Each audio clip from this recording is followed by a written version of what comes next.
there's people that have their arm will be paralyzed, but they severed the part of their brain that lets them know that it's paralyzed. Phantom limb syndrome. Is that what that is? Yeah, ish. There's a lot of things like in the ballpark of that. Phantom limb is when you actually lose your arm and then it still feels like you have one. But these people are convinced. The doctor will be like, move your arm. And they're like, oh, my arm's not paralyzed. It works just fine. They're like, well, move your arm then. And they're like, well, I don't feel like it right now. I can quit anytime I want. I would flick you off right now if I felt like moving my arm, but you're lucky that I don't. Hey, I just did it. There's it's the cognitive dissonance of it. Just the brain can create pretty fanciful stories to resolve that. This is such a gratitude podcast. Like as we explore all these things that can go wrong, like just the part of your brain that can, like your arm is there, but you can't move it and you're sending the signal, but it's blocked somewhere. And then meanwhile, I'm just taking this for granted, taking everything for granted. That you can remember your keys at all, ever. You know, I hate how much I lose stuff all the time, but that you can ever remember anything is a miracle. That's why I'm saying, like, that story that I shared, that's a boring every day. We all experience that, like, multiple times a week, something like that. But when you really break down what's happening, it's a miracle, you know. It's incredible. Like the way that a film that is just I don't know, like let's take Castaway for instance. Like Castaway, it's just Tom Hanks with the volleyball on a beach, but there's writers, there's cast, there's lighting people, there's a crew, there's the funding, there's the people that rented the island or whatever. There's just a whole crew mess in there putting it all together. And they're going to get underpaid. Sorry, guys. It's all about the front conscious PR person that also dictates salaries, I guess. Well, that's the thing. If they're getting paid in glucose or something like that, and so, which is maybe controlled a little bit by your conscious attention, then if you're zoning out thinking about something, maybe your inner worlds are like, okay, we got him. He likes this. All right, keep putting this story together. Keep doing this one. And because it likes that attention, it's all those different, every memory is needy.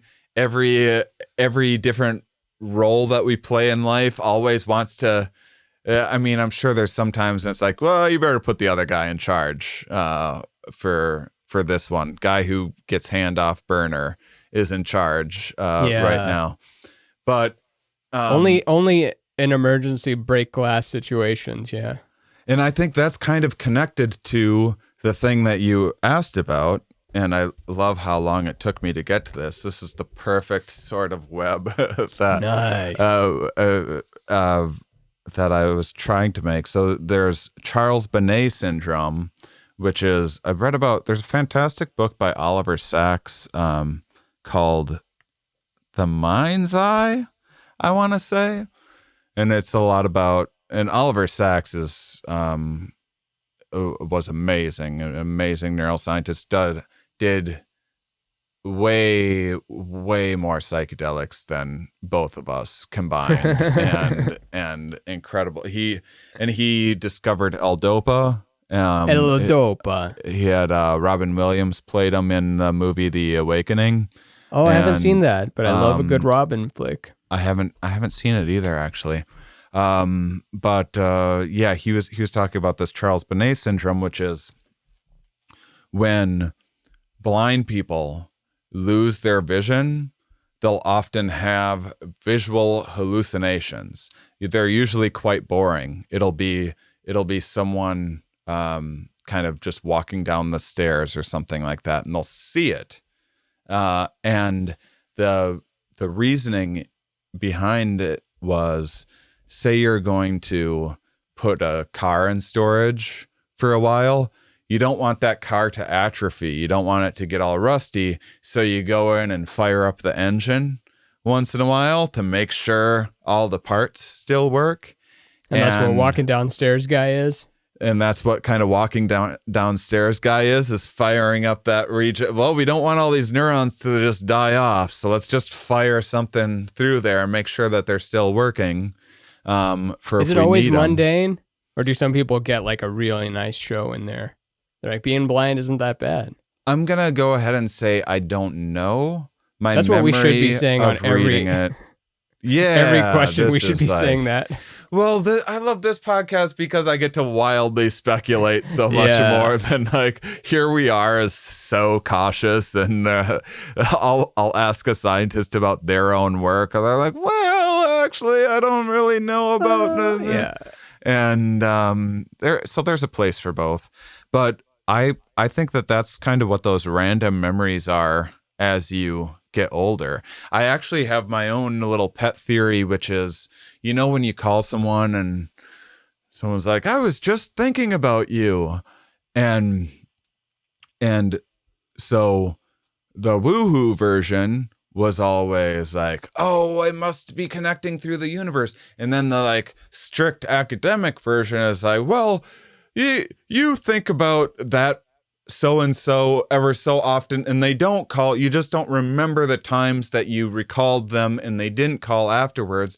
But my version combines both with like this Charles Bonnet idea, which is say you and I are kind of equal level, like friendship wise, and how often we're going to see each other or need to, like this recording. We haven't recorded in a week and a half. That was a little long for us, and so it felt a little long. We both noticed like, oh, we haven't recorded in a while, which is usually like twice a week or whatever. Yeah. And so I think something like that is happening, where you have an old buddy in high school, you're pretty good friends, and your brain to kind of remember that person, because your brain's also up. I don't know if you've ever had a dream of someone you haven't seen in a while, or I had a dream of someone who's dead and who died like a decade ago or something like that. But they had aged accordingly.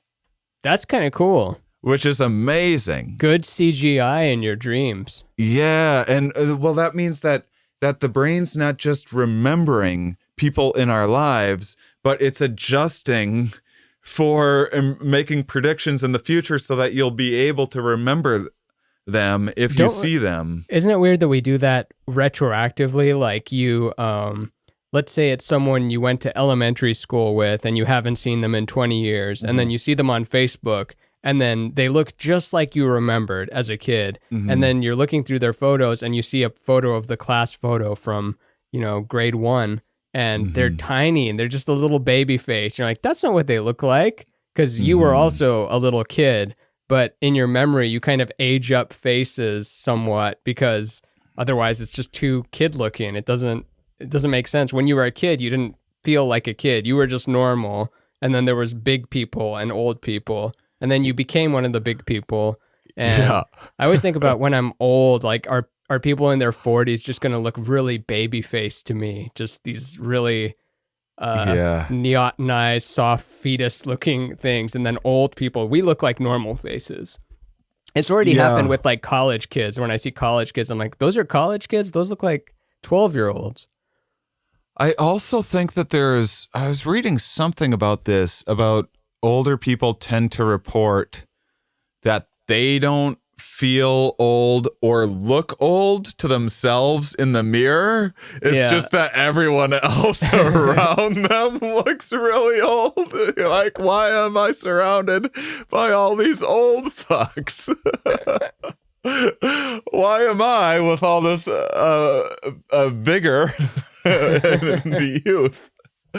But yeah, so that's my kind of Charles Bonnet thinking of someone idea, is that there's people in your life that you do maybe a yearly check-in with, or every 6 months check-in with, and it wouldn't surprise me if the brain just once in a while, because it needs to, my friend Mike, I better not. There's a part of my brain that's like, I better keep that around in case I need to insert him in a dream or like recall something, or maybe we're going to see each other next year or something. It needs to kind of keep that keep that version of him, that mental representation of your friend that's in storage. It needs to fire up that engine of your friend to get the juices flowing through it, so that representation doesn't go away and atrophy. Yeah. You know? And so then you go, oh, Mike, I was just thinking about you. And then you called. I was just thinking about you 2 days ago. It's so weird that we haven't talked in a year and you called. I was just thinking about you. But it's just, the brain is like doing some sort of calculation to keep all of our mental representations active at the kind of appropriate amount of, because Keep some that people, engine warm. Keep all our Jay Leno garage of memories. Like, keep all those engines running. So, so you don't go out. These are very nice cars. I have a car. You have a car. We all have cars. I love cars more than people. I'll say it.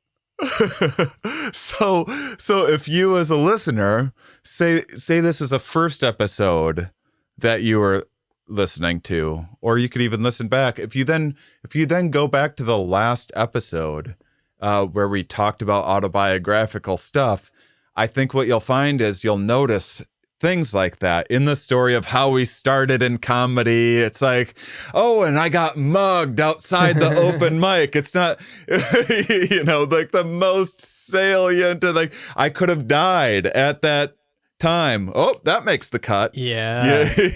Like a movie that was made from 40,000 hours of footage. Yeah. So much raw footage on the cutting room floor, and just Mug made it in there, Conan made it in there, and Netflix special, and that's it. That's me. Anything else, and you're just babbling at people. Well, so my 17th open mic didn't go as well as my 13th one, but it did go better than my 24th one, which I'm going to get to, but not in order. You see, the reason the 24th one has to come later is because I used jokes from the second mic. And what's so amazing is that it is possible. There's been people studied, like I said, that can do that can recall every date of their life from a certain age and tell you every single detail about it like it was yesterday. So the brain's capable of doing that, but doesn't. For some reason, that evolved that way because Isn't like both ends of the extreme are creepy. I just realized how if you're telling a friend like, oh, I remember when we went to Six Flags and we like drank the Coke together and we threw the last one at the security guard, and they're like, I don't remember any of that. So if your friend remembers nothing, that sucks. But if they remember everything, like remember that time you said, and then they repeat a paragraph you said verbatim, and like a personal story and your address, and if they remember what shirt you're wearing, like on some random day, if they got all that right constantly, it would be like, this person is a sociopath. They remember everything about me. But if you forget half the stuff, yeah, you're just a normal, good human. Yeah. You forget memories, you remember some of them here and there, but remembering everything, especially if someone you don't know that well. Like talking to someone you don't know that well, but if you nail everything about them, like remember when you went to South Padre, like in 2017 with your cousins? They would just think that you have a shrine built to them in your room.